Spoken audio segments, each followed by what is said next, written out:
আসসালামু আলাইকুম প্রিয় শিক্ষার্থীরা, দেখো বিনামূল্যর পাঠ্য বই চাপার কাজে দেরি, বছরের শুরুতে সব বই পাবে না শিক্ষার্থীরা। সুপ্রিয় শিক্ষার্থীরা, দেখো রাজধানীর মাতোয়াইল এলাকার একটি চাপাইখানা বই ছাপার কাজ চলছে। এর পাশাপাশি চলছে বই বাদাইয়ের কাজও। ছাপাখানার কর্মীরা ব্যস্ত সময় পার করছে।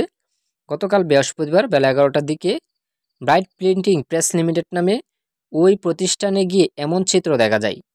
মুদ্রান্য প্রতিষ্ঠানটির ব্যবস্থাপক আব্দুল কাইয়ুম জানালেন, তারা প্রথম ও দ্বিতীয় শ্রেণীর পাঠ্য বইয়ে ছাপার কাজ শেষ করেছে। এখন তৃতীয় শ্রেণীর পাঠ্য বই ছাপার কাজ চলছে। প্রতিষ্ঠানটির প্রথম থেকে তৃতীয় শ্রেণীর পর্যন্ত মোট 13,28,000-এর মতো বই ছাপার কাজ পেয়েছে। এর মধ্যে 60% বই সরবরাহ করা হচ্ছে।